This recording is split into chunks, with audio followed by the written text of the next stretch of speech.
relação entre a tecnofilia e a tecnofobia, e depois Camila Leporassi, com aprendizagem, experiência e machine learning. Então, agora eu passo a palavra aqui para o Marcelo. Vai começar a apresentação. Obrigado, Rafael. Bom, então, pessoal de casa, acho que estão me ouvindo bem também. Vou pedir para o Matheus compartilhar a minha apresentação de slides. Ok. Bom, então, obrigado, Matheus. Obrigado, pessoal que está aqui assistindo também. Espero que vocês estejam gostando do colóquio até agora. Tá? Obrigado a Camila por dividir a mesa comigo, Rafael por estar aqui. Eu dei o título da minha apresentação de Reflexões sobre uma educação entre a tecnofilia e a tecnofobia.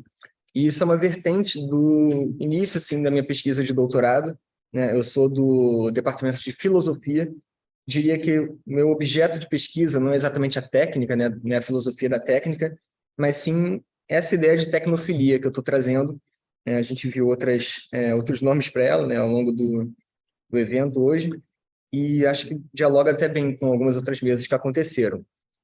Sobre a apresentação, né, uma curiosidade, eu utilizei algumas imagens que também foram geradas por inteligência artificial, né, como essa que está aí na esquerda.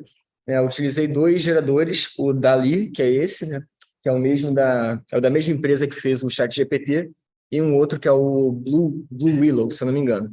Né? E como vocês podem ver, eu coloquei sempre embaixo da imagem o texto que eu sugeri para gerar a imagem.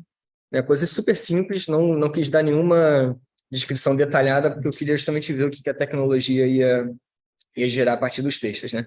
Então, essa daí, a Sociedade Tecnológica, que é o nome de um livro, né? Então eu coloquei, ela gerou essa imagem. Bom, Matheus, pode ir. Eu vou começar a apresentação, na verdade, com um filósofo que está bem longe de ser contemporâneo, mas que me deu um certo insight lendo uma de suas passagens, né, para pensar isso que eu estou chamando de tecnofilia. Estou me referindo ao filósofo Spinoza, que descreve no seu tratado político, que é a sua última e não terminada obra, em que condições um ser humano se encontra sobre a jurisdição de outro, né? Em que condições ele está sob o seu próprio poder, em que condições ele está sob o poder do outro. Então, eu começo trazendo essas categorias que ele apresenta, só para a gente talvez tentar transpor essas categorias do campo político e do contexto do Spinoza, né, fazendo as devidas adaptações, para pensar o predomínio da tecnologia no cotidiano, sobretudo pensando nas novas gerações que hoje deveriam estar recebendo uma educação que levasse em conta esse predomínio. Né? O filósofo explica o que significa ter o outro sob jurisdição, como eu coloquei a citação. Tem um outro sob seu poder, quem o detém amarrado, quem lhe tirou as armas e os meios de se defender ou de se evadir, quem lhe incutiu o medo, ou quem, mediante um benefício, o vinculou de tal maneira a si que ele prefere fazer-lhe a vontade a fazer a sua, e viver segundo o parecer deste outro a viver segundo o seu. Então, o Spinoza aí coloca 4 formas de domínio sobre o outro. Pode passar, Matheus. Primeiramente, você pode dizer que está sob o domínio do outro quem está desprovido do controle do próprio corpo por uma armação, quem está desprovido de modos de fuga ou de defesa, quem tem medo dos poderes do outro, ou quem se submete aos engenhos do outro por causa de um benefício aparente. E aqui Spinoza está jogando com os 2 afetos que ele considera afetos políticos, essencialmente, o medo e a esperança. Né? E ele faz ainda, né, por causa disso, uma distinção entre essas 4 formas de dominação. Pode passar, Matheus? Da seguinte maneira, ele diz, né, dessas 2 primeiras formas, né, quem tem um outro sob seu poder, sob a primeira ou a segunda dessas formas, portanto, amarrando a pessoa pelo domínio corporal ou desprovendo ela dos meios de defesa, detém apenas o corpo da pessoa. Mas quem o tem em seu poder pela terceira ou pela 4ª forma, pelo medo, pela esperança, detém não apenas o corpo, mas também a mente do outro indivíduo. E eu queria, então, utilizar essas 2 últimas categorias, especificamente, para pensar isso. Né? Importante levarmos em conta as formas de domínio mental que o Spinoza apresenta. O domínio pelo medo e pela esperança, que eu pretendo, né, para fazer essa transposição, renomear esses termos. O medo, em nosso caso, representa, de certa forma, a tecnofobia. O benefício e a esperança, como eu coloquei ali, representam a tecnofilia. E é muito curioso que o Spinoza esteja apontando que um afeto positivo, que é a esperança, possa ser a causa de uma dominação. Então, como transpor essas categorias para os nossos tempos? Seria possível dizer, se baseando nessas categorias, que a gente está cada vez mais em jurisdição da tecnologia, seja por algoritmos, dispositivos ou outras manifestações? Em nossos tempos, poderíamos dizer que nossa mentalidade está submetida a imperativos tecnológicos? Então, parto da premissa de que sim, e que haveriam boas razões para a gente pensar dessa forma. Pode passar, Matheus? Eu acho que as palavras tecnofilia e tecnofobia, elas são bem intuitivas, uma rápida análise etimológica delas já deixa muito claro do que se trata, mas só para a gente passar por só para a gente pisar assim no mesmo chão, né? Definições muito básicas, assim. Eu estou chamando de tecnofilia a crença de que o progresso tecnológico é necessariamente progresso humano. A crença de que os avanços tecnológicos geram apenas ou superlativamente benefícios e que pequenos problemas derivados desses avanços podem ser consertados com mais tecnologia e mais tecnologia apenas. Portanto, é a ideia de que todo problema é um problema técnico com soluções técnicas, né? Então, expandindo essa mentalidade, seria aquela ideia de que a história é uma história do progresso tecnológico. Pode avançar, Matheus? A tecnofobia, por outro lado, seria a crença de que a tecnologia é necessariamente maligna, que ela traz apenas prejuízos, ou que os prejuízos que ela traz são superlativamente maiores do que os benefícios. Então, é semelhante a ideias utópicas de retorno à natureza, aquela ideia de tentar retroceder tecnologicamente. Esse seria o extremo da tecnofobia. Colocando, então, em questão isso, né, em que diagnóstico a gente poderia dizer que a gente se encontra hoje, né? Se a gente colocar, né, nesse maniqueísmo aí, que vai de um extremo ao outro, poderíamos talvez dizer que a gente vive em um mundo que é predominantemente tecnófilo, pelo menos vejo com esse diagnóstico. Ou seja, dessa linha que vai de um extremo ao outro, estaríamos mais próximos da tecnofilia do que da tecnofobia, pelo menos na forma como a sociedade se organiza. Então, como prometido, né, com a referência ao Spinoza no início, seria uma tentativa de mostrar como que essa tecnofilia nos deixa em uma posição passiva de dominação em alguma medida, e como que a educação pode fazer uma certa oposição a isso, sem cair no outro extremo também. Pode passar, Matheus? Bom, para dar um pouco de ideia em relação a esse diagnóstico, né, eu peguei aqueles que seriam os exemplos mais gritantes de dominação física, por assim dizer, né? O Spinoza coloca que está sob o domínio físico do outro quem está desprovido do controle do próprio corpo por uma armação.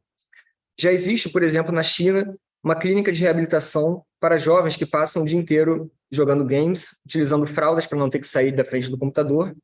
E há também diversos estudos sobre consequências do uso excessivo da tecnologia, coisas indo desde a obesidade, da fadiga ocular, até casos mais extremos de depressão e vício, né? Não que a tecnologia determinantemente vá gerar isso, mas já há estudos desse excesso.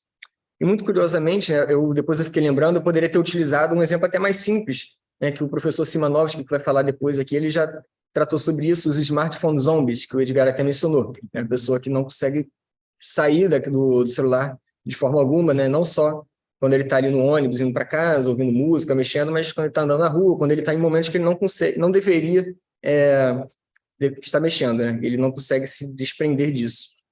Não seriam esses exemplos, né, em alguma medida, claro, lembrando sempre que é uma analogia, né, uma transposição completa, não seriam esses exemplos de um domínio meio que físico, em alguma medida, dessas coisas? E para pensar ainda, né, no exemplo do Mark Zuckerberg, que está aí, Spinoza diz, então, que o domínio também pode ser quando você está desprovido de modos de fuga. As acusações feitas por ex-trabalhadores das tech giants também não deixam dúvidas sobre as tentativas de criar produtos propositalmente viciantes que passam por cima de qualquer consideração sobre saúde mental e social. A Meta, do Mark Zuckerberg, é campeã em receber essas acusações, né? Inclusive tendo alguns desses programas, desses dispositivos, destinados para um público infantil, né? Para garantir que uma criança passe o máximo de tempo possível ali dentro, né? Olhando para uma tela. Isso também não significaria, em alguma medida, é claro, retirar a capacidade das pessoas de se evadir da tecnologia? Essa questão ela ganha novos contornos quando a gente passa a analisar não esses exemplos mais gritantes, mas sim dados um pouco mais amplos sobre a juventude atual e como eles podem apontar para um diagnóstico de que a educação como um todo vai precisar saber como lidar. Então, sabemos disso, né? Os alunos, essa nova geração, nascida e criada em um mundo cada vez mais acelerado, se torna cada vez mais incapaz de se alongar em reflexões profundas, em tarefas exigentes intelectualmente em termos de concentração, né? Sabemos que os índices caíram em relação a isso. E mais importante, né? Pesquisas mostram que essas novas gerações embarcam cada vez mais no mundo digital pelas redes sociais. E o aumento no uso das mídias digitais é uma constante na última década, mas com a pandemia ocorreu um verdadeiro boom, né, a partir de 2020. Pode passar, Matheus? Aquela fralda ali em cima, ela de fato foi feita assim, ela existe, né? Pode passar? Existe? Uhum. Existe. Diaper for gamers.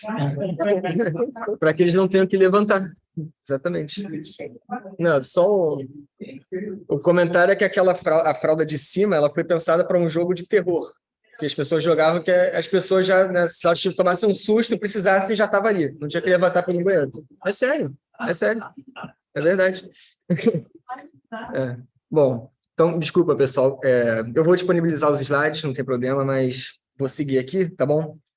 Como eu dizia, né, eu trouxe esses exemplos gritantes, né, o exemplo da fralda, essa coisa toda, mas eu acho que a questão ela ganha novos contornos quando a gente passa a analisar dados um pouco mais amplos, assim, né? E como eu disse, houve um boom no uso de mídias, de telas, a partir de 2020 por causa da pandemia.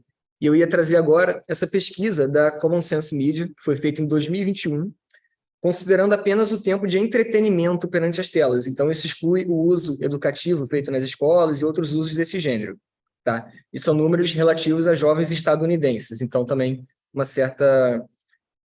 certo receio aí em transpor isso para a realidade brasileira, mas acho que os dados são impactantes de qualquer forma. A pesquisa diz o seguinte: entre 2019 e 2021, a soma total de mídias de tela usadas a cada dia foi de 4 horas e 44 minutos para 5,33 entre pré-adolescentes e de 7,22 para 8,39 entre adolescentes.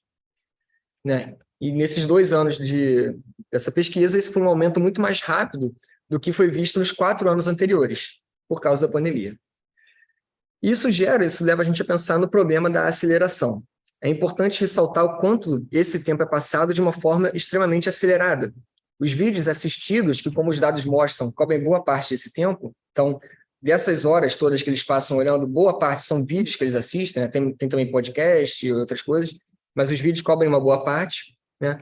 São vídeos cada vez mais rápidos e curtos, sem contar também o hábito cada vez mais comum de assistir a vídeos com velocidade alterada, que é um recurso disponível em plataformas como o YouTube e até mesmo em áudios do WhatsApp, né? A gente já tem a oportunidade hoje de acelerar os áudios, e é impressionante a quantidade de pessoas que eu conheço que já escutam áudios assim, de 10 segundos em velocidade 1.5.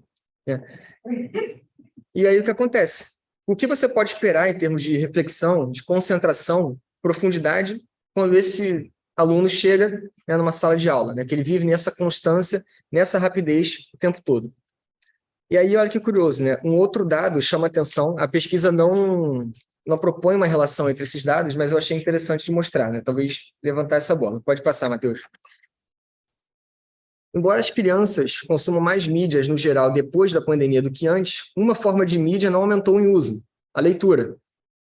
Por volta de 1/3 dos pré-adolescentes e 1 em cada 5 adolescentes dizem que passam algum tempo lendo por seu próprio prazer todos os dias, o que é quase o mesmo que a estatística anterior à pandemia. Então, em média, os adolescentes e pré-adolescentes passam ali 34 minutos por dia, isso inclui livros, revistas, e-books, coisas online. Lembrando, tempo de entretenimento, então, o que eles façam por espontânea vontade, então, isso não inclui um trabalho escolar, por exemplo, né? E a média continuou praticamente a mesma. Com todos os dispositivos disponíveis atualmente, talvez a gente nunca antes tenha tido tamanha capacidade de armazenar informação.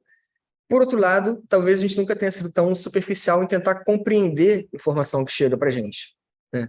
É perceptível a dificuldade de realizar tarefas que requerem uma certa lentidão, concentração e sofisticação daquele que está realizando.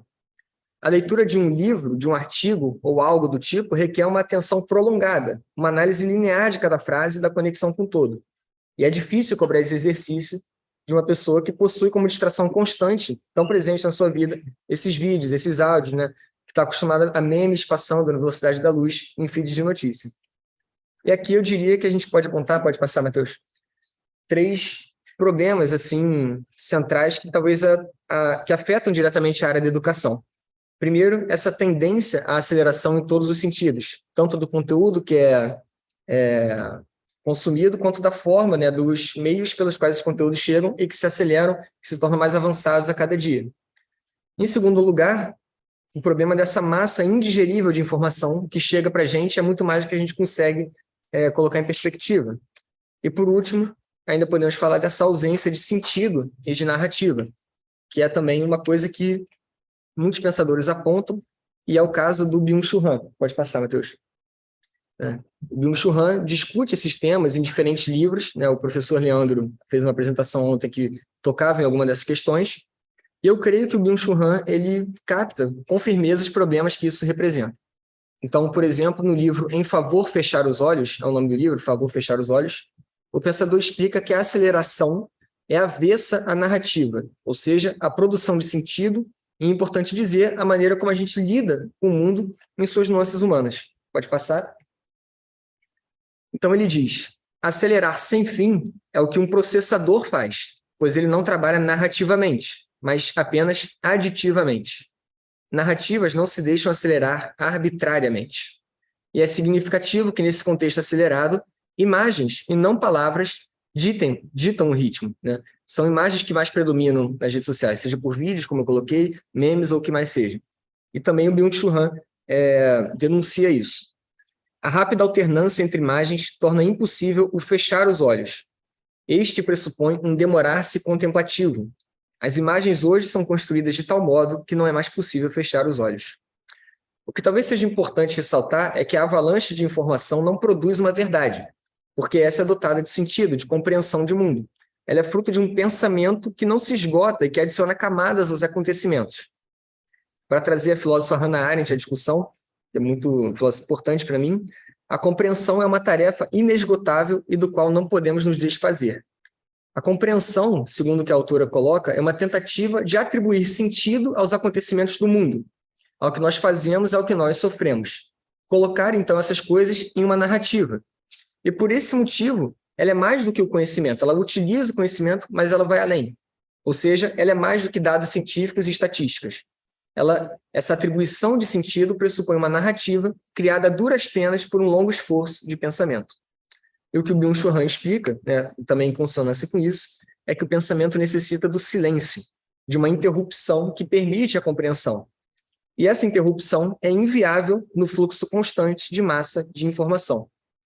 Em outras palavras, que produção de sentido é feita em meio às imagens do mundo virtual, em meio a essa aceleração?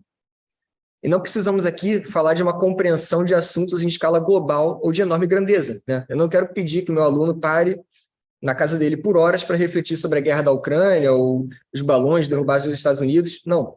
A gente está falando de coisa muito mais básica, até do âmbito individual, né? Até simplesmente colocar em sentido os nossos microproblemas, nossos afetos. Então, é essa também uma das teses do Byung-Chul Han, dessa vez em sociedade paliativa. Pode passar, Matheus. Quando ele diz que, atualmente, a dor é submetida à lógica do desempenho, à lógica da eficiência. Ela deve ser evitada a todo custo.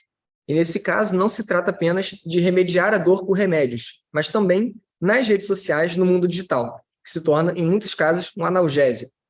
O filósofo diz o seguinte: a sociedade paliativa é uma sociedade do curtir, como no Instagram, no Facebook, a curtida.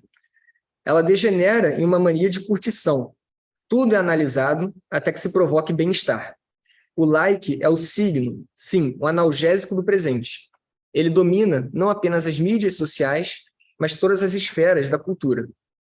Então, aceitando essa tese, seria o caso de perguntarmos se essa lógica domina toda a cultura, né? Se essa lógica domina toda a cultura, então ela domina também a educação? Em que medida isso, né? Em que medida essa sociedade paliativa, essa sociedade de desempenho, da transparência, qualquer nome que o Byung-Chul Han dê para isso, né? Que são vários os nomes que ele usa, como isso chega dentro da esfera da educação?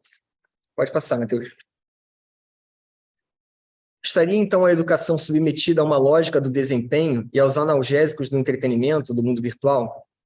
voltando aos termos do Spinoza que eu coloquei no início, havemos de questionar até que ponto a educação está ela mesma sob o poder da tecnologia de alguma maneira. Fato é, a gente precisa discutir como que a educação pode fazer frente a esses desafios. É curioso que, entre as 4 formas de dominação descritas pelo Spinoza, apenas uma envolve um afeto positivo, como eu falei, que é a esperança.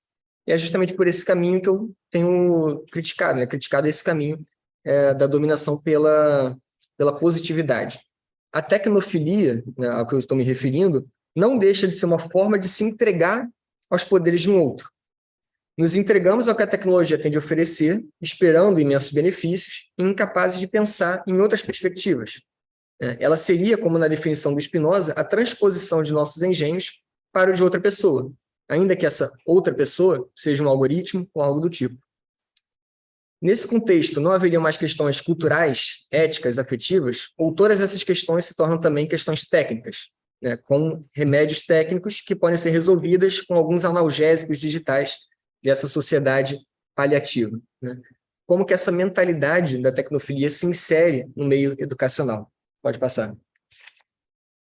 No caso da educação, especificamente, algumas premissas expressam o que seria essa tecnofilia. Primeiramente, essa ideia de que as novas formas de ensino digital pautadas em mais recursos tecnológicos são necessariamente superiores às anteriores, garantem melhores resultados e se mostram mais instigantes aos jovens. Qual é o problema dessa premissa? Quais são os pressupostos que a gente aceita sem questionamento quando a gente diz que algo garante melhores resultados?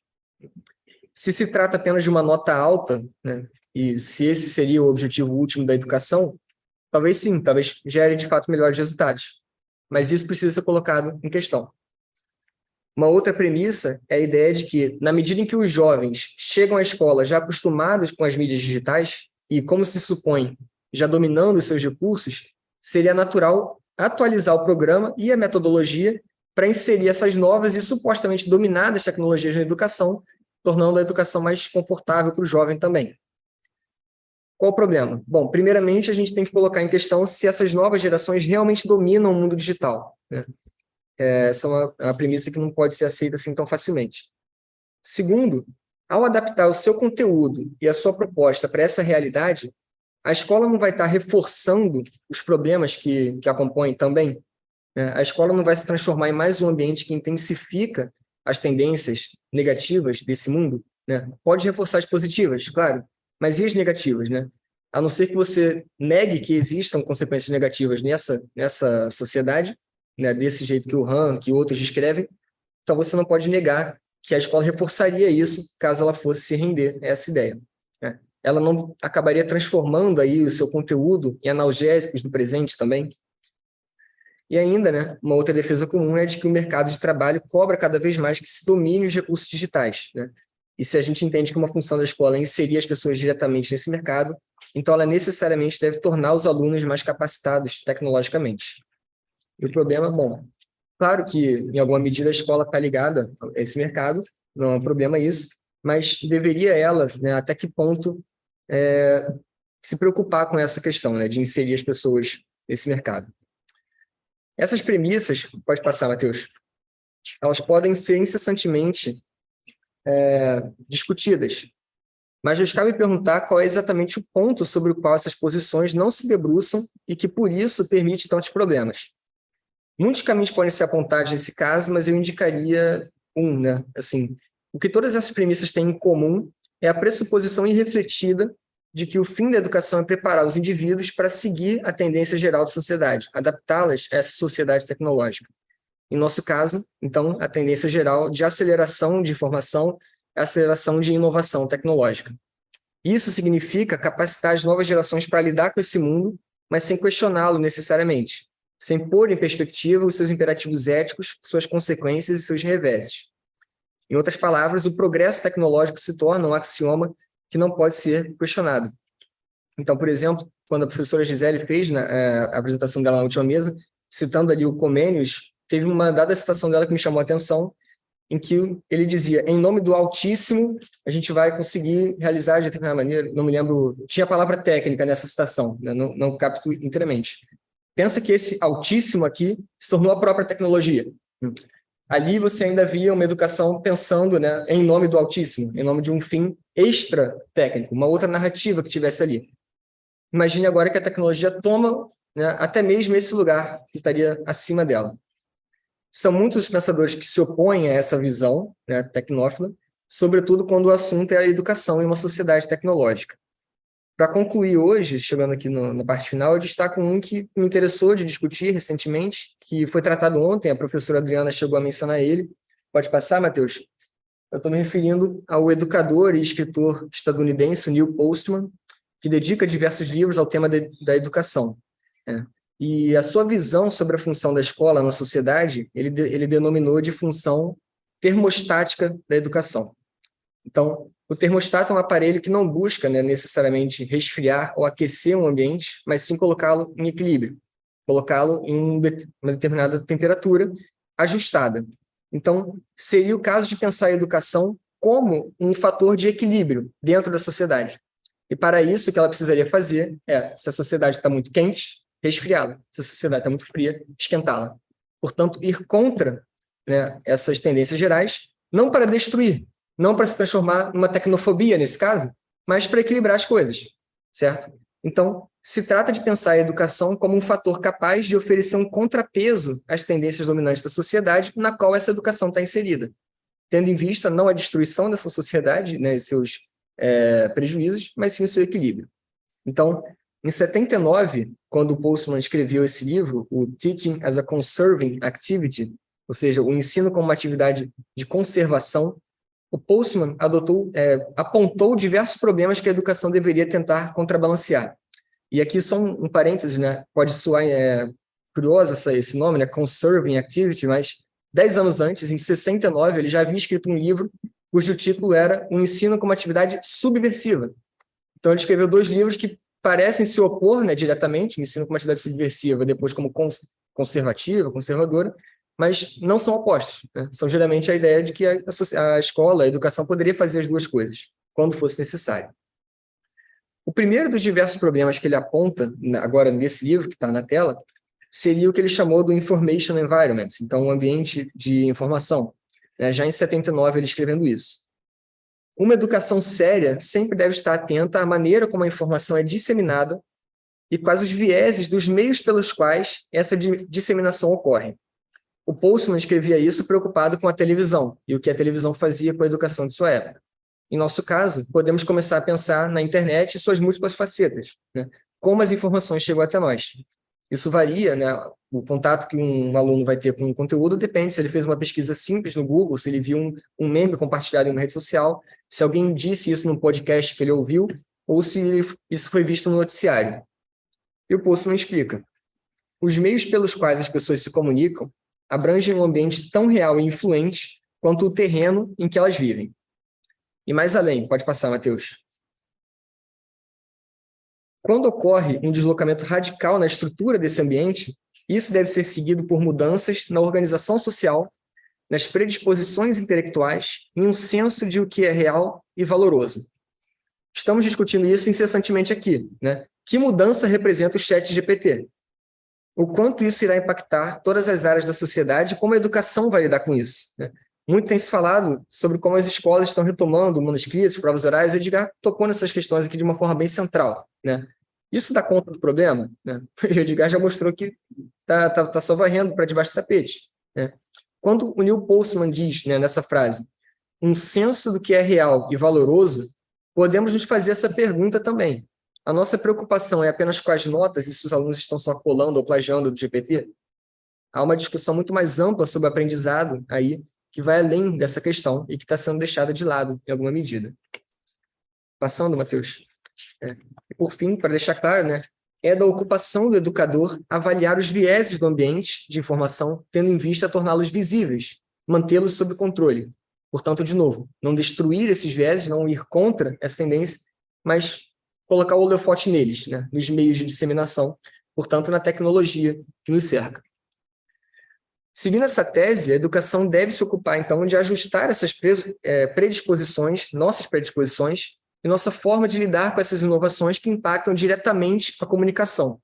Então, um aluno que passa tantas horas por dia em tempo de entretenimento perante as telas, como mostrou aquela pesquisa, não é um aluno qualquer. A sua forma de se expressar, de consumir informações diversas, e as coisas que ele dá valor são específicas, não podem ser negligenciadas quando pensarmos em sua educação.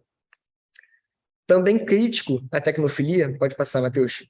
O Neil Postman escreve o livro Tecnopólio, que foi o livro citado ontem, né, pela Adriana, usando o termo para se referir a essa sociedade dominada pelas diversas tecnologias que, como aponta o subtítulo do livro, né, põem a cultura em cativeiro que se tornam onipresentes, né? Então, o título do livro é Tecnopólio, a rendição da cultura à tecnologia. Então, Postman aponta para a forma como a tecnologia se tornou essa espécie assim, de metanarrativa social, né? Como ela se tornou o altíssimo, né, naquela frase que a Gisele trouxe. Então, em outras palavras, como que a ideia de progresso tecnológico perpassa esses campos da sociedade e especialmente a educação. E aqui ele vai muito em consonância com as ideias do Byung-Chul Han, ou melhor, o Byung-Chul Han vai em consonância com as ideias dele, né? Inclusive o Byung-Chul Han cita o Postman em alguns livros, e o Postman aponta o problema dessa ausência de uma narrativa que possa fazer frente à ideia de progresso tecnológico, ou seja, a ausência de uma narrativa que possa fazer frente à narrativa da tecnologia como Deus. E ele coloca: a história do tecnopólio não tem centro moral, ela põe em seu lugar a eficiência, o interesse e o avanço econômico, próximo aqui do que o Byung-Chul Han chamou de sociedade do desempenho. Promete o paraíso na Terra por meio das conveniências do progresso tecnológico. Põe de lado as narrativas e símbolos tradicionais que sugerem estabilidade e ordem, e, em vez disso, fala de uma vida de habilidades, destreza técnica e êxtase do consumo. Seu propósito é produzir funcionários para um tecnopólio em andamento. Então, esses funcionários para um tecnopólio em andamento, toda vez que eu leio isso, me remete, então, ao que o Edgar falou agora na mesa dele, que ele vem falando já há muito tempo, a formação de meros usuários de tecnologia, certo? Eu acho que é possível fazer essa comparação. Como, então, a gente poderia enfrentar esse desafio de questionar a tecnofilia que predomina e que tem se tentado inserir na escola, né? Primeiramente, seria preciso propor uma narrativa que dê um fim mais digno à educação, né? Um fim que não seja apenas a produção de funcionários para o tecnopólio.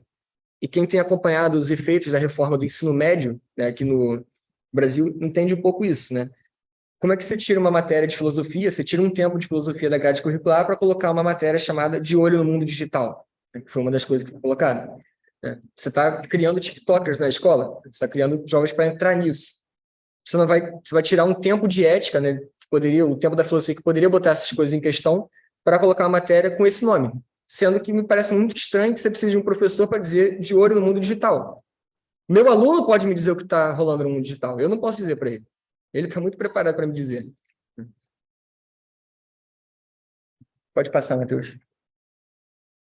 Bom, é por isso que a função da educação não pode ser apenas a introdução passiva de novas gerações nesse mundo e com seus problemas, ela tem que ser mais.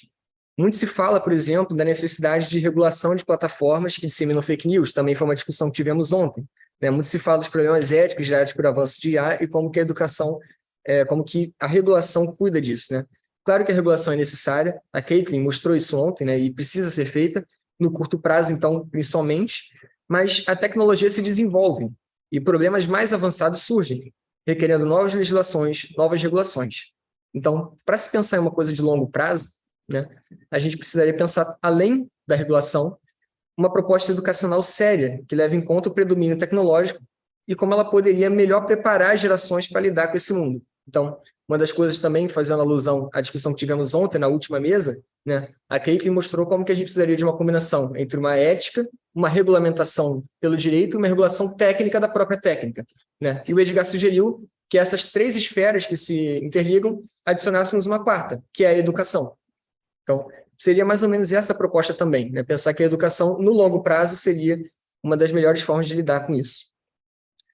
Claro, não seria o fato de tratar os alunos como meros usuários, como empregados do mercado de trabalho, mas principalmente, né, ensinar, mostrar para eles que eles são agentes éticos, né, para que eles não sejam apenas entusiastas das maravilhas tecnológicas, mas que sejam eles até mesmo inovadores, que trabalhem para a inovação, mas que tenham sempre em vista valores éticos, culturais e outras responsabilidades que envolvem suas inovações. É de extrema urgência, então, pensar em uma narrativa que dê sentido ao mundo, uma narrativa que não seja apenas a ideia de que a história é a história do progresso tecnológico. seria o caso de pensar um fim para a educação. Pode passar, Matheus.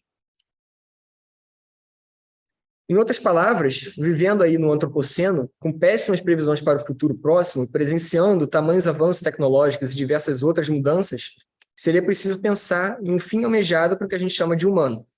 E esse fim não pode ser a aceleração por si só.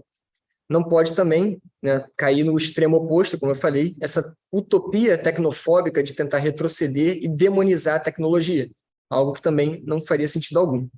Então, uma discussão muito ampla tem que ser aberta, envolvendo as mais diversas áreas, né, a tal da interdisciplinaridade, todo mundo disposto, né, então, a contribuir de alguma forma, mas que isso gere, né, se não vai gerar um caminho reto, porque nunca vai gerar, são muitas mentes pensantes, muitas mentes brilhantes pensando isso, né, que ao menos esses questionamentos possam nos dar caminhos para pensar o futuro humano desejado.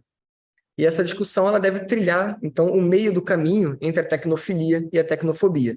Como Spinoza colocou lá no início, ambas seriam formas de dominação, uma por um afeto positivo da esperança, uma por um afeto negativo do medo. Esperançosamente, então, pode-se imaginar uma educação que também trilha essa linha mediana entre esse maniqueísmo e que traga para frente gerações de pessoas mais capazes de pôr em questão os efeitos e os vieses das diversas ferramentas tecnológicas que certamente surgirão ao longo do caminho, né? Então, pode passar, Matheus? Eu deixo disposta a minha bibliografia que eu utilizei, estou disposto a conversar agora, também ouvir a apresentação da Camila, estou aberto a dúvidas, questões e obrigado pela atenção de todos.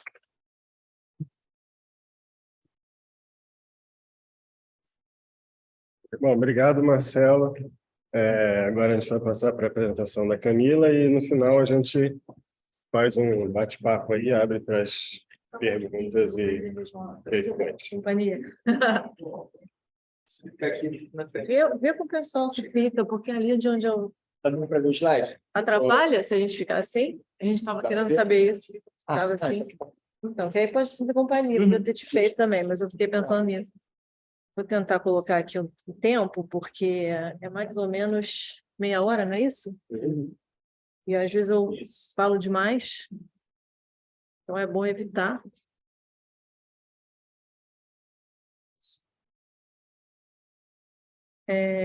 Então, boa tarde, gente. Eu tenho que fazer alguma coisa específica, técnica, olhar mais para um lado, para o outro.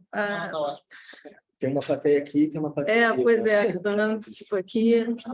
Acho que a tendência é olhar mais para quem está, né, claro, do que para a câmera, até porque se eu ficar pensando em câmera, mesmo sendo da comunicação, se eu pensar muito em câmera, não dá muito certo. Essa aqui é a minha, não? Sabe? Eu estou precisando de um pouquinho de água. Obrigada.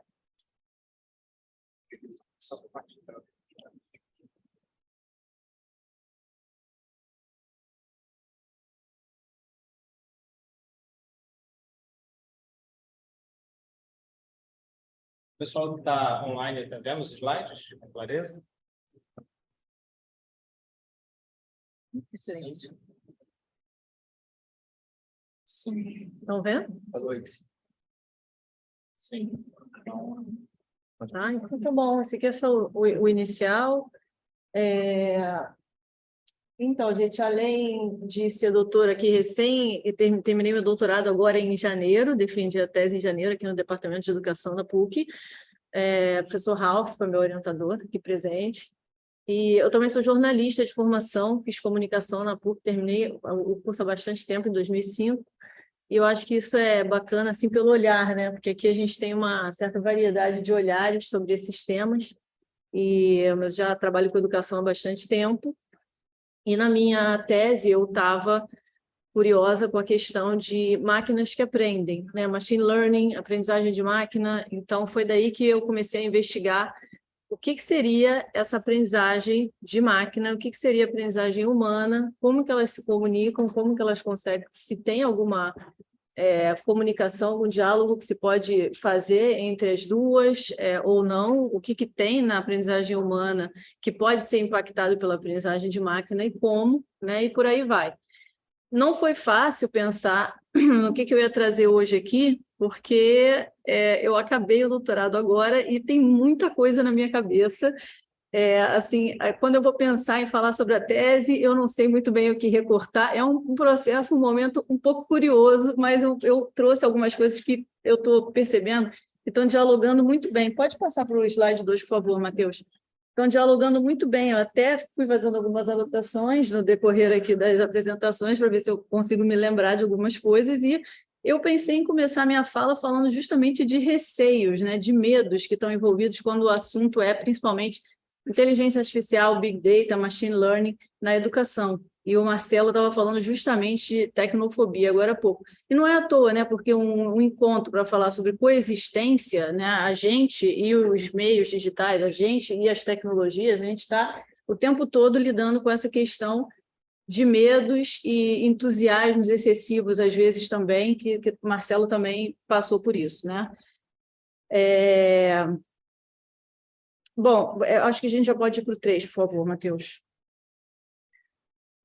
O Neil Selwyn, que é um pensador das tecnologias da educação, que foi mencionado pela professora Gisele mais cedo, eu gosto bastante do trabalho dele, ele é bem sensato, né? Eu acho que é uma pessoa, assim, um pensador para a gente olhar quando a gente está buscando sensatez, tentando entender quais são as discussões que estão acontecendo no campo das tecnologias na educação. Né? Ele sugere que a gente pense as tecnologias digitais nesses termos, não vendo como preto e branco, preto ou branco, boas ou mais, mas buscando nuances, né? Ou seja, sem maniqueísmo também. Mais uma vez, estou dialogando bastante aqui com o meu colega de mesa, Marcelo. O cuidado com o entusiasmo excessivo com essas tecnologias, quer dizer, mesmo quando a gente se interessa por estudar essas tecnologias a fundo, a gente tem que tomar cuidado com o entusiasmo excessivo. A questão de ser fácil criticar alguma coisa sem oferecer alternativa. Então, se a gente vai levantar críticas, a gente deveria participar da busca por caminhos, né, de como trazer essas tecnologias para a educação. E ter em mente que cada um olha para a tecnologia digital a partir de uma perspectiva diferente, que é a sua própria perspectiva, né? De uma certa maneira, a gente tem, como pensador disso, ou como educadores, a gente tem que se engajar com o hype, né? O que significa isso? Então, tem uma empolgação geral, todo mundo quer opinar, todo mundo quer falar, todo mundo quer testar chat GPT, isso e aquilo, mas a gente tem que, de alguma maneira, se engajar com isso. Não adianta só perder a paciência com o hype e não entrar no debate. Isso é uma coisa bem difícil, porque parece que não, mas porque quando você passa 4 anos estudando um tema, todo mundo acha que tudo de inteligência artificial tem a ver com sua tese. E, de certo modo, tem a ver, mas não necessariamente você vai conseguir abarcar aquilo tudo. Você tem um recorte e está fazendo uma pesquisa. Só para falar da minha situação, mas eu acho que isso deve ser, acho que muitas pessoas devem se sentir assim. A gente não adianta ficar chateado ou irritado quando a gente vê exageros ou uma celebração em torno de alguma coisa que a gente está assim, não, mas não é por aí. Acho que a gente tem que tentar encontrar um jeito de participar desse debate, porque isso é a gente, todo mundo está sendo impactado por isso. Não é uma questão que está nos muros da academia, nem está só no mercado de trabalho, nem só na escola. Não está, né? Vamos para o próximo, por favor, Matheus. E quais seriam, ainda segundo o Selwyn, para os educadores, alguns dilemas e preocupações quando se trata de tecnologias digitais, principalmente as avançadas envolvendo IA? Esse slide tem uma coisinha de ficar... Mas pode botar tudo, por favor, que não tem problema não. Então, essas preocupações passam pelos aspectos humanos, sociais e relacionais, né, do trabalho do professor, do educador, a integridade pedagógica, como que a gente poderia manter essa integridade diante da chegada dessas tecnologias, como que a digitalização afetaria a didática, como que a gente pode atenuar a distância entre alunos e professores, principalmente online, o que acontece com as relações quando elas estão impactadas por algoritmos, uma preocupação com a nossa autonomia e autoridade, ele coloca assim, enquanto pensadores independentes, se a gente estaria perdendo isso, e como que a educação digital dá suporte às capacidades de decisão, ação e pensamento. Eu não vou entrar a fundo nessas coisas, eu estou trazendo isso mais para contextualizar um pouco e tentar participar de um debate que eu imaginei que tivesse mais ou menos nesse ponto e até acho que acertei, de um certo modo, porque a professora Gisele já passou por umas coisas, o Edgar por outras, e agora o Marcelo acho que está dando para dialogar, espero que sim. O próximo slide, Matheus, por favor. Alguns dos objetivos de uma educação baseada em dados, que também já foram falados aqui, seriam personalizar a educação, promover uma aprendizagem baseada em evidência, promover a eficiência da escola e a inovação contínua. Aí, no próximo slide, eu coloquei mais ou menos o que quer dizer cada uma dessas coisas, né? Personalizar seriam ritmos diferentes de aprendizagem. Isso é slide 6. Acho que está errado. Não tem mais coisa. Isso, tá aí. É porque não tá saindo igual que está aqui. Personalizar seria respeitar os ritmos diferentes, né, de aprendizagem. Aprendizagem baseada em evidência seria usar dados para poder, enfim, aplicar esses dados em desenvolver alguma coisa, né, com base neles. Endereçar falhas e corrigir rotas estaria ligado a essa bandeira da eficiência, e inovação contínua seria um ciclo de melhoras baseados nisso tudo, baseados em dados, personalizou, testou, funcionou, né? Acompanha esses dados e, em teoria, está funcionando, né? O próximo slide, Matheus, por favor. Mas seriam mesmo esses sistemas de aprendizagem adaptativa esse caminho para personalizar o ensino? E será que personalizar contribui realmente para a gente mudar ou promover as mudanças que a gente acha que tem que promover na educação? E por que então, que junto com essa promessa de resolver os problemas assim, tem tanta apreensão também, né? Porque se a gente está no caminho certo, qual é o problema? Olhando para os receios dos educadores, a gente percebe que eles não estão tão seguros assim quanto as alardeadas vantagens das tecnologias algorítmicas, né, principalmente. Slide 8, Matheus, o próximo. Aqui a gente está vendo um trecho de um blog que é mantido pelas indústrias de tecnologias educacionais. Isso eu não coloquei aqui a referência, porque realmente nem na tese foi muito importante isso, porque assim, o que eu procurei mostrar foi um discurso que está presente em muitos blogs da grande indústria que promove as tecnologias digitais como uma forma de solução, aquela coisa do solucionismo que a Gisele já falou. O discurso é muito parecido, e eu olhei alguns desses blogs, tenho as referências depois para quem se interessar. Eu vou só citar aqui um trecho que é assim: a principal vantagem da aprendizagem de máquina na educação é a sua capacidade de acompanhar o progresso do aluno e ajustar os cursos para responder às necessidades reais dos alunos, aumentando assim o engajamento e oferecendo treinamento de alta qualidade. No próximo slide tem mais um trecho, que é assim: o feedback dos algoritmos de machine learning permite aos instrutores compreender o potencial e os interesses dos alunos, identificar alunos em dificuldades, detectar lacunas nas habilidades e fornecer apoio extra para ajudar os alunos a superar os desafios de aprendizagem. E no próximo slide, ainda alguns trechos mais longos, um pouco, a aprendizagem de máquina é o futuro do e-learning, pois pode oferecer aos alunos online uma variedade de benefícios. Melhora o retorno do investimento em e-learning, com a ajuda de análises preditivas, você acompanha o progresso dos alunos e outras experiências de aprendizagem. Se um aluno apresentar uma lacuna de habilidade específica, o sistema automaticamente recomenda conteúdo em um formato personalizado para ajudar esse aluno a adquirir conhecimento, e utiliza chatbots como instrutores de e-learning. Os chatbots são softwares construídos com aprendizagem de máquina e inteligência artificial para interagir com humanos. Este software pode tomar o lugar de um instrutor de e-learning para proporcionar uma melhor experiência de aprendizagem. Então, isso está escrito no blog, que estaria recomendando o uso dessas tecnologias, tipo um chatbot, na educação, e dizendo claramente que poderia substituir a figura de um professor, né? Então, quando a gente fala assim do Recife, a gente também não está dizendo que ninguém está falando isso. Na verdade, está.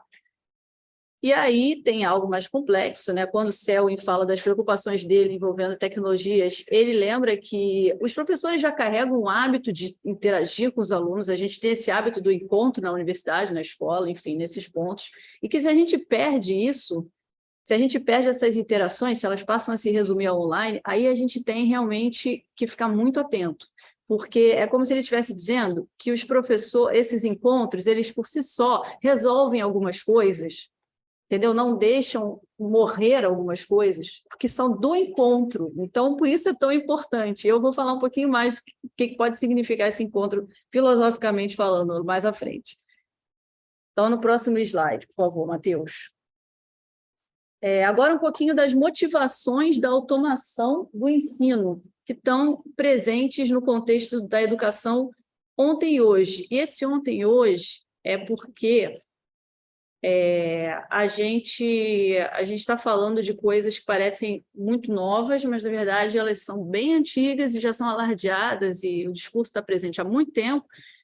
E a professora Gisele falou realmente que ela até falou assim, pelo menos desde a década de 60, mas a gente está descobrindo que é muito mais atrás, porque o grupo de pesquisa dela realmente pesquisa o histórico das tecnologias, de modo a entender como é que hoje elas estão totalmente ligadas a algo tão antigo quanto máquinas analógicas de ensinar, máquinas com manivela, que a gente vai chegar lá. Deixa eu ver aqui. Tá certinho. Então, a gente tá vendo sempre o discurso de individualizar o ensino, reduzir o trabalho mecânico do professor na correção e produção de exercícios e avaliações, dar respostas aos alunos mais rápido e uma associação entre automação, aumento da eficiência no ensino e na aprendizagem. No slide 12, que é o próximo, Matheus, tem até uma foto de uma máquina dessas que eu mencionei, analógicas de ensinar. As motivações alegadas para as tecnologias digitais de hoje, baseadas em machine learning, máquinas de aprendizagem preditiva, que vão entregando ao aluno, em teoria, né, entregam ao aluno exercícios de acordo com o que ele fez bem ou não fez, trilhas de aprendizagem personalizadas, elas têm muito a ver com essas máquinas antigas. Por incrível que pareça, as premissas são muito parecidas com as máquinas analógicas criadas por Skinner muitas décadas atrás, né? E no próximo slide, por favor.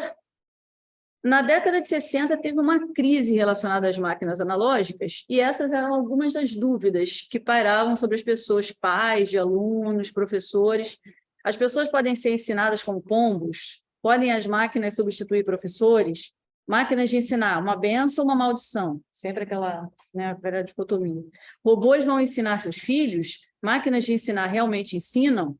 E qual é esse? O mundo novo das máquinas, novo mundo das máquinas de ensinar ou o admirável mundo novo das máquinas de ensinar? São algumas dúvidas que essa autora traz das pessoas que estavam rolando nessa época em que teve um enfraquecimento dessas máquinas de ensinar, né? Não à toa. Esse era o discurso, essas eram as dúvidas que rolavam, né? Então, no próximo slide, por favor. O que marca essas passagens todas que a gente viu, né? O professor vai ser substituído, se as máquinas podem fazer isso, se elas são uma bênção ou uma maldição, tudo isso é marcado por um medo de desumanização, de distanciamento entre alunos, professores, entre alunos e alunos, professores e professores também, e um tratamento meramente comportamental, daquela coisa, ensinou, funcionou, aprendeu, evoluiu, foi para frente, né? E aí eu me pergunto, né, como é que isso pode estar associado à evolução, inovação, atenção real ao ritmo de aprendizagem de cada um? Porque essa ideia de desumanização da educação estava associada à suposição, está associada à suposição de que, em vez de contribuir para individualizar o ensino, colaborando para respeitar o ritmo de aprendizagem de cada um, essas máquinas podem acabar levando os professores a dar menos atenção a essas interações. Porque quando entram as máquinas para proporcionar mais rapidez, mais eficácia, atender mais gente ao mesmo tempo, a gente não está cuidando do ritmo de cada um, né? A gente está multiplicando a capacidade de atender mais gente mais rápido. Se parece muito com algumas coisas, iniciativas que a gente vê hoje na educação. Então, existe essa crítica, se essas tecnologias estão mesmo seguindo aquele discurso de personalizar. Próximo slide, Matheus, por favor. Os sistemas de hoje, baseados em redes neurais, né, artificiais, que se baseiam no cérebro, baseados em algoritmos, redes neurais profundas, são diferentes, claro, de máquinas analógicas, né? São muito mais complexos e tudo mais.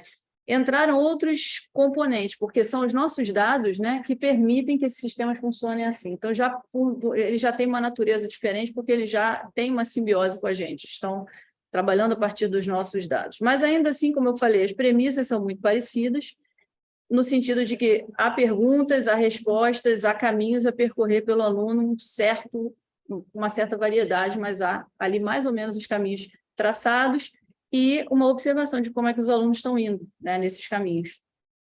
Matheus, por favor.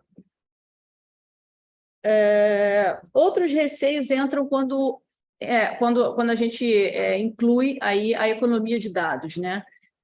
Falta de transparência na coleta dos dados pode ser um problema. O fato de a economia de dados contribuir para aumentar desigualdades em vez de diminuir, né? E outras coisas até já foram faladas hoje aqui. Eu acho que cabe a nós, né, pensar o que esses recursos têm realmente de inovador para contribuir com o avanço da experiência de aprendizagem. Porque a minha preocupação é sempre essa. Esses recursos estão aqui, a aprendizagem de máquina extrapola até essas máquinas de ensinar, porque a gente usa sistemas de machine learning o tempo todo, nas redes sociais, nos aplicativos que a gente usa, e é como se essas máquinas que aprendem estivessem em todos os lugares agora, elas estão aprendendo, entre aspas, sobre a gente, né, obtendo dados e fazendo previsões a partir deles, e a educação está também inserida nesse contexto que é impactado por isso, né?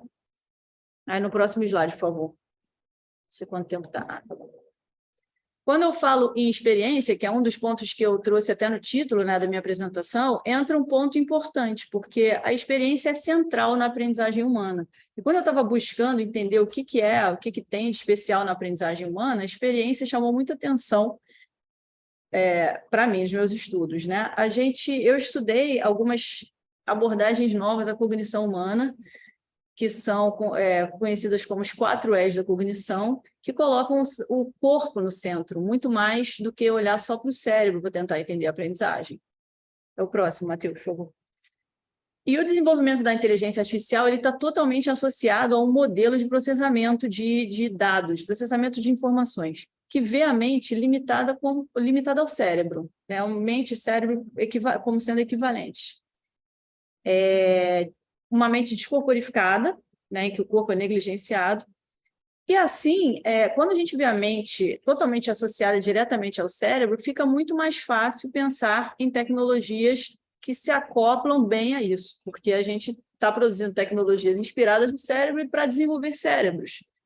E faz sentido até dentro desse contexto. O problema é que a aprendizagem ela não passa só por isso, por processamento cerebral, ela passa por todo um experimentar o mundo, experimentar as coisas, sentir, tentar falhar, né, ser bem-sucedido ou não em algo, que são experiências que incluem o corpo como um todo. E a gente eu acho que é fácil ver como falta o corpo nessas tecnologias. Eu acho que é cada vez mais fácil ver que está faltando. Então, mesmo que elas fossem muito pertinentes, incríveis ao desenvolver o cérebro, elas não iam estar desenvolvendo mentes, elas iam estar desenvolvendo só uma parte da mente, que é o cérebro, né? Pode passar, Matheus, por favor. Então, como eu falei, as tecnologias de IA hoje, como elas estão desenvolvidas hoje, elas estão acomodando bem uma estratégia de aprendizagem centrada no cérebro. Elas são redes neurais baseadas nas redes biológicas, né? São artificiais, baseadas nas redes biológicas. E esse paradigma de que a gente está falando é o paradigma cognitivista, né? O paradigma predominante ainda, de certo modo, que prioriza o cérebro.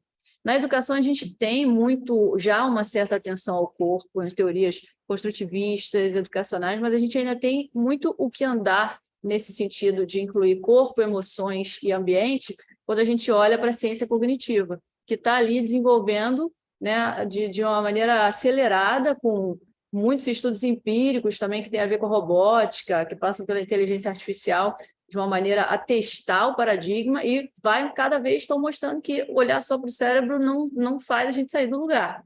Né? É um teste de paradigma bom, que vai mostrando ali que cada vez, olha, está um pouco ultrapassado. A gente não consegue evoluir muito se a gente só olha para dentro do indivíduo de uma forma cartesiana e a gente não vai andar se a gente não começar a olhar não só para o corpo em movimento, como também para as inter-relações, para a intersubjetividade. Uma mente não pode ser entendida olhando só para ela, só para o indivíduo, né? A gente teria que olhar para toda a conexão, para a conexão entre mentes, para entender uma mente, né? Não tem como entender se não olhar para isso. Essas abordagens, elas falam sobre isso. Próximo, por favor, Matheus.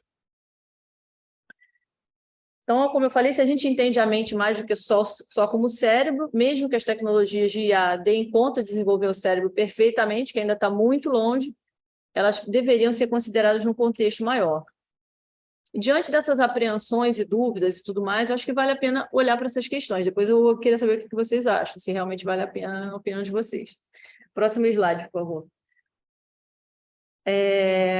Então, essas abordagens mais recentes à mente humana que eu falei, elas não estão assim desenvolvendo teorias de aprendizagem, mas eu olhei para elas em busca do que elas podem indicar com relação à aprendizagem humana.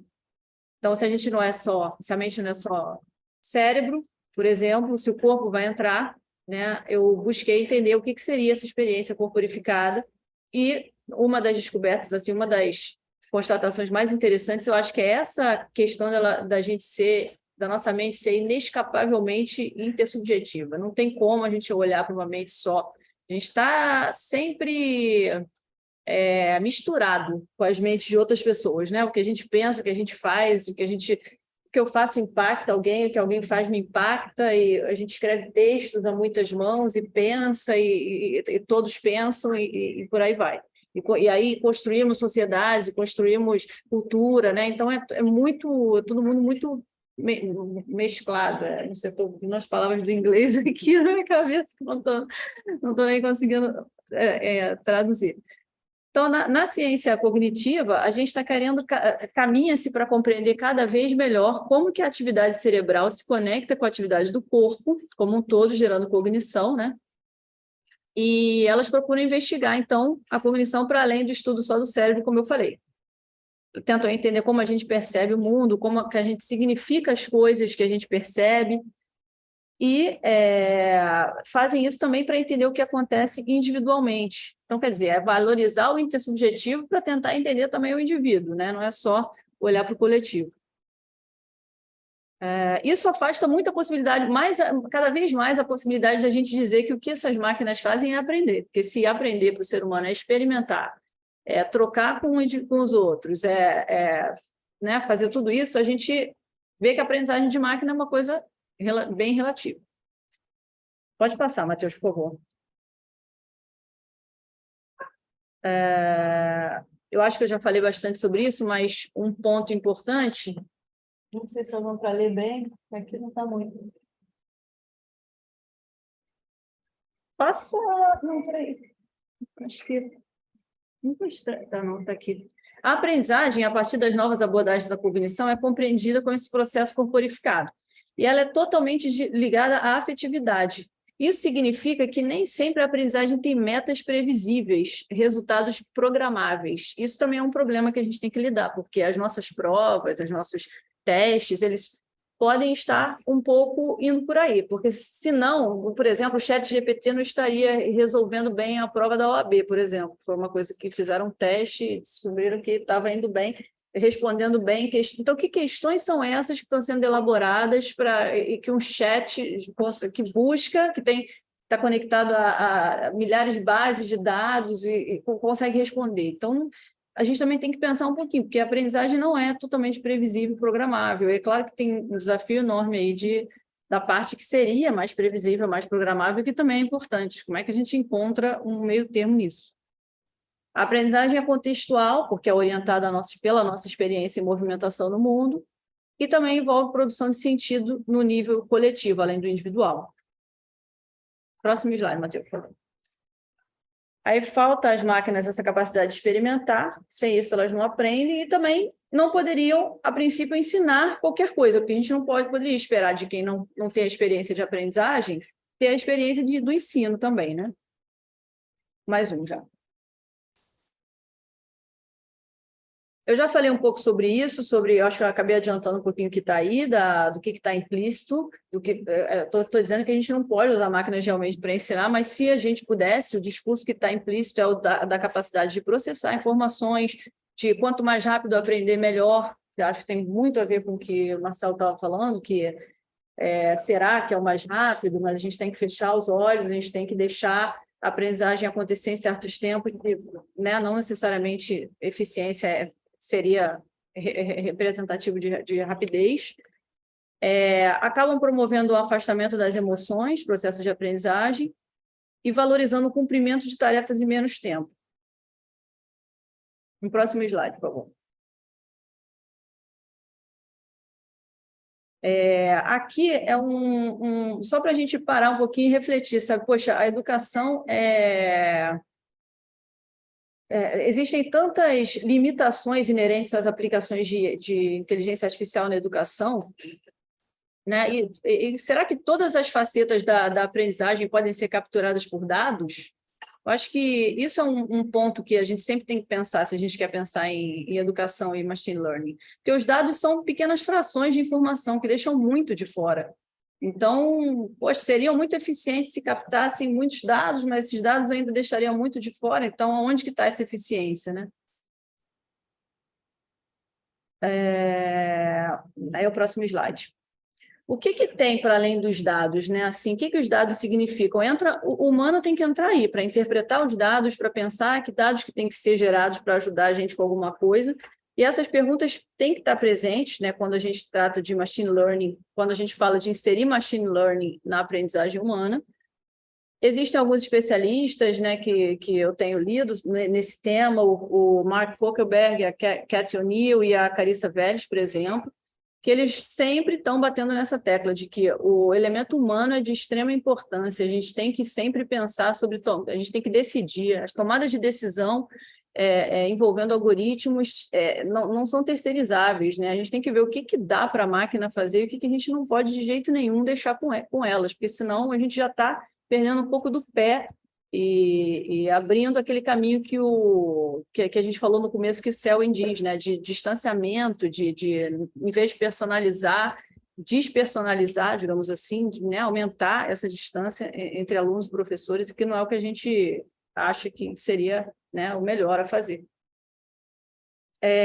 Eu não sei se vai dar muito tempo, porque eu estou vendo aqui que eu tenho pouco tempo, mas, Matheus, passa um pouquinho que eu vou tentar. Queria trazer um pouco para vocês. Eu deixei para o final meio de propósito mesmo, porque, como eu falei, eu usei algumas abordagens novas à cognição para pensar nessas ideias, para elaborar essas ideias, né? E a principal dessas abordagens que eu usei foi a enativista, que é a cognição enativa. A cognição enativa, além dela prezar pelo corpo no mundo como sendo um elemento fundamental para aprender qualquer coisa, ela também preza totalmente pela intersubjetividade, pela troca, né, de um ser humano com o outro. E existe algo muito interessante para a gente pensar, que é o seguinte: numa interação, algo novo surge que não tem como minimamente dois indivíduos ou sujeitos envolvidos, preverem totalmente. Né? Mesmo quando a gente vai ter uma conversa ou dar uma aula, a gente não tem como prever totalmente o que vai acontecer. A gente sabe que as pessoas vão estar ali justamente trazendo repertório, vivendo a experiência naquele momento, e algo vai surgir dessa interação que só existe justamente por causa da interação. Né? É como se a interação gerasse um produto que é próprio dela, uma coisa nova, que se moldou ali. Isso me fez desenvolver um ensaio, né, que é um ensaio em que eu foquei muito na questão da autonomia. Esse ensaio está disponível na internet, eu posso dar o link para quem quiser. É um ensaio em que eu pensei autonomia... Pode passar para o próximo slide, que eu acho que ajuda nessa... Eu pensei como fica a nossa autonomia quando a gente lida com sistemas de machine learning. Porque ouve-se muito comum dizer que esse tipo de tecnologia ajuda a gente, e de certo modo, em alguns momentos ajuda. A gente está buscando uma coisa no Google, e o Google identifica onde a gente está, e já diz o que é mais perto, você não precisa nem dizer qual é o endereço que ele localiza. Enfim, vocês sabem o que eu estou falando. É um exemplo, né? Mas será que isso não também diminui as nossas possibilidades? Né? Não gera uma certa circularidade? Porque eu estou alimentando essas redes, esses sistemas com os meus dados, e estou recebendo de volta o que eu produzi, o que eu fiz, enfim, impactados dos outros também, né? Então, eu escrevi um ensaio sobre isso, em que eu peguei um pouquinho pesado, porque eu realmente tendi a dizer mais que a autonomia é impactada mais negativamente, para usar uma palavra que eu nem usei exatamente assim, mas a gente está aqui, está na pauta de hoje, né? Usa ou não usa esse tipo de... Então, assim, digamos, eu levanto uma questão um pouco complicada sobre como a nossa autonomia pode estar sendo dificultada pelo uso desses sistemas e não só facilitada. A gente não tem, quando a gente está lidando com sistemas de machine learning, a troca que a gente tem quando a gente lida com pessoas, porque não há nada realmente novo surgindo. Então, pode parecer muito fantástico, por exemplo, a gente usar um chat avançado como o GPT, o chat GPT, mas a gente sabe que ele está buscando em bases de dados. Isso para dar só um exemplo que realmente está na pauta também, isso, né? Mas como que a gente sai dessa conversa, que nem o professor Ralf falou mais cedo, né? Se forem essas as conversas que a gente vai ter, sem falar que ele traz tudo em forma de lista, eles estão tentando resolver isso, mas, assim, brincadeiras à parte, a nossa experiência de trocar com o outro, ela tem que enriquecer e ajudar a gente a aprender e aumentar a quantidade a variedade de experiências que a gente vive, né? Eu acho, não limitar, eu acho que não seria por aí.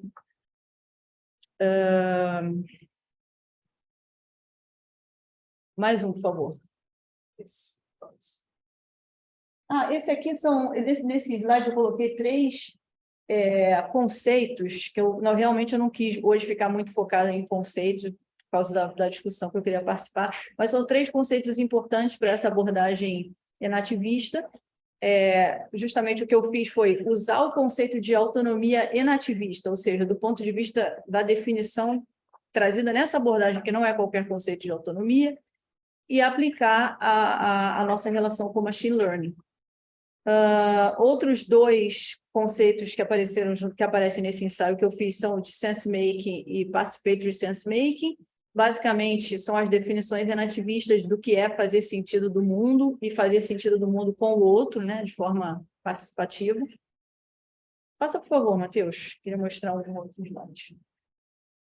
Esse slide eu quis trazer eu trouxe assim essa imagem para a gente olhar para esse conceito de autonomia nativista, que é proposto que a autonomia só se torna possível a partir das trocas com o mundo e com os indivíduos. Então, a autonomia não é possível assim, não é algo independente do resto. Eu sou autônomo porque eu consigo fazer as coisas de maneira independente. Não. A autonomia é justamente oriunda dessas trocas. As trocas têm que estar equilibradas para a gente ser autônomo. E agora eu vou... Passa um pouquinho, Matheus, por favor, para poder encerrar. Esse slide seria só representativo daquela circularidade que eu falei, mas eu não vou poder ficar muito nele porque eu já extrapolei o tempo. E eu queria só fazer umas considerações finais para poder encerrar mesmo. Eu acho que quanto maior a crença de que a gente é substituível por sistemas artificiais, né?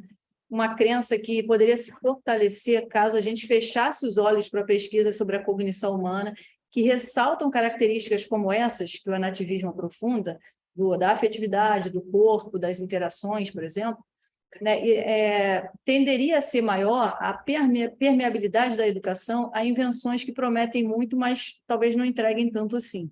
Ou até prometem muito e fazem muito, mas a um custo muito alto, que tem a ver com privacidade, tem a ver com transparência de dados, tem a ver com possíveis substituições em momentos em que isso não devia ser assim. Então, para a gente ter benefícios, por vezes, para ter benefícios, a gente fornece muitos detalhes das nossas vidas, personalidades, situação familiar e financeira, e o custo, por exemplo, é a quebra da privacidade, o uso de informações de uma maneira irresponsável e antiética. Com relação ao empenho pedagógico, ele costuma ser justificado pelas mesmas razões que acompanhavam as antigas máquinas de ensinar, né? Esse esforço tem a ver com o que a professora Gisele falou mais cedo, que seria o solucionismo da indústria da EdTech, de dizer, né, que vai resolver tudo com tecnologia, até problemas que ela mesma cria para poder ela mesma resolver, às vezes.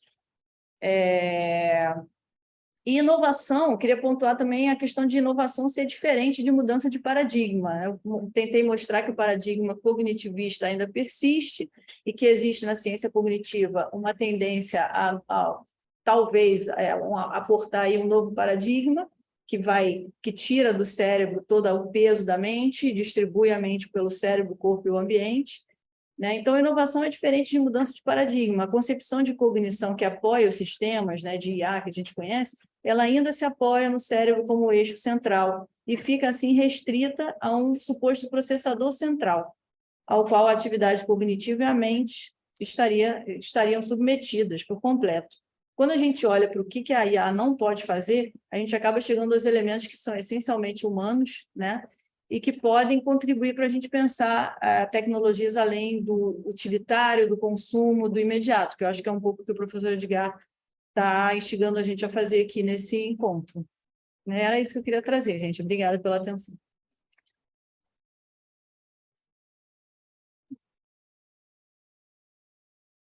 Bom, obrigado, gente. Obrigado, Marcelo. Obrigado, Camila. Quer sentar aqui? Não, não. E agora a gente pode abrir para as perguntas. Tem... Pode? Não tenho exatamente uma pergunta, mas só... o Marcelo, você levantou meu pé o dilema da educação. Porque a educação tem uma função forte de conservação. Por quê? Porque as pessoas têm que se inserir na sociedade que existe, mas também tem essa promessa de modificar coisas, para melhorar coisas. Eu acho que isso é talvez o paradoxo principal da educação. Como fazer isso? De uma maneira que não cai num conservadorismo e uma reprodução de tudo que já existiu, e para não ser irresponsável também e criar algo que é insustentável, só por ser novo, e não enraizado em nenhuma tradição, nenhuma cultura, nada disso. E realmente, a educação, eu acho, eu concordo com você, não diria a saída, mas certamente uma das saídas principais. Mas está sempre sendo impedido por esse conservadorismo. E como sair desse dilema, eu acho que ninguém sabe, porque mas essa disputa está existindo há muito tempo. Só, por exemplo, você teve Comênides, como a gente viu hoje de manhã, mas também teve Rousseau, pouco tempo depois, com uma proposta totalmente diferente. São essas duas propostas diferentes existem pelo menos há 400 anos, como essa coisa que a gente está, a tecnologia mais contemporânea, mais moderna.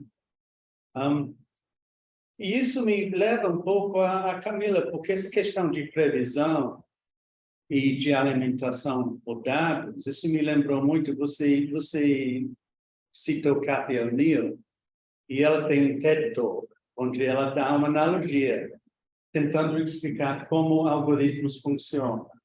Ela falou, vamos supor que minha família é minha família que está em jogo aqui, né? E ela falou que vamos supor que minha família é o universo. E vamos supor que a gente quer desenvolver uma dieta para a minha família que é melhor para todo mundo. Como a gente desenvolve um algoritmo para sugerir comidas, pratos, etc.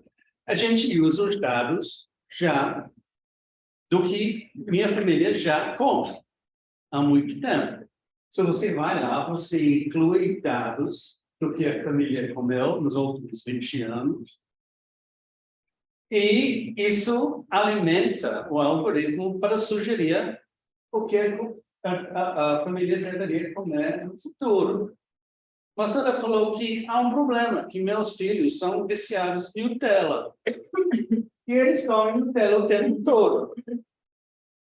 E o ideal deles, se você falou para os meus filhos, quais são as condições de uma dieta bem-sucedida? Uma dieta cheia de Nutella.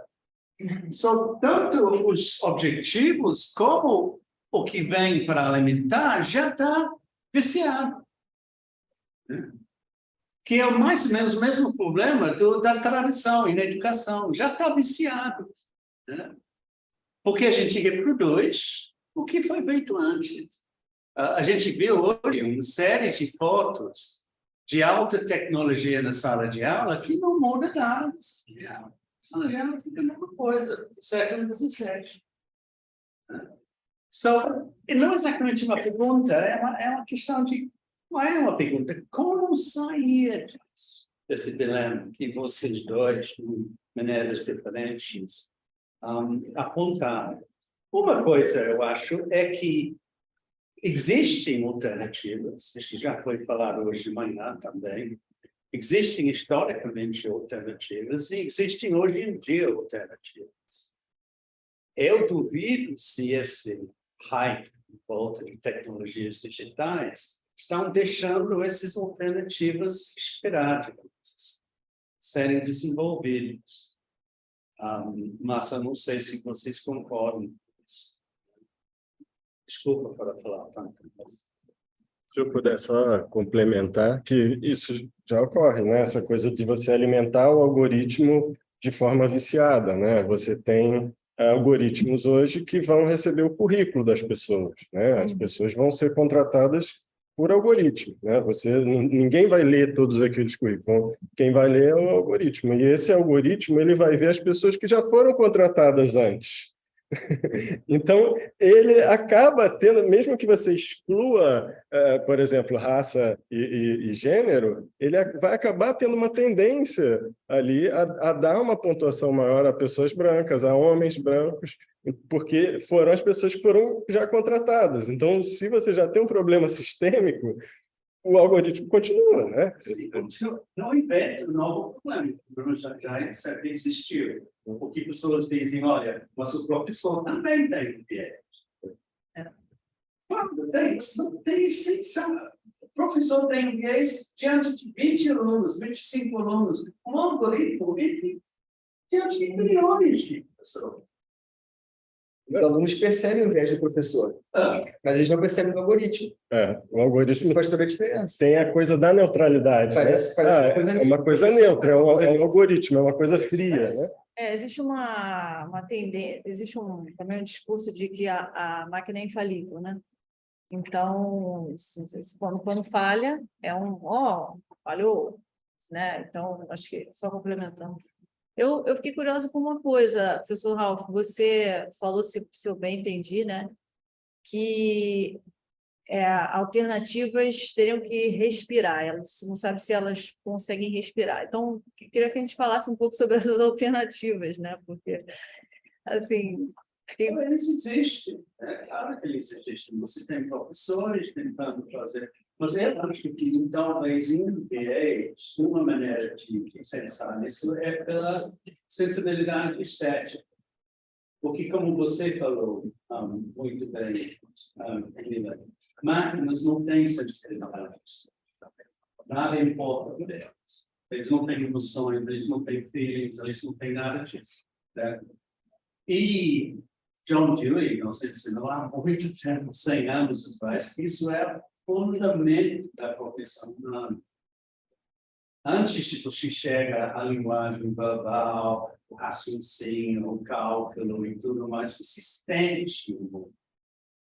Talvez trazendo esse elemento estético nesse sentido, não necessariamente arte, mas no sentido antigo, de sensibilidade, mais para a educação, eu diria que pode ser talvez uma maneira de tentar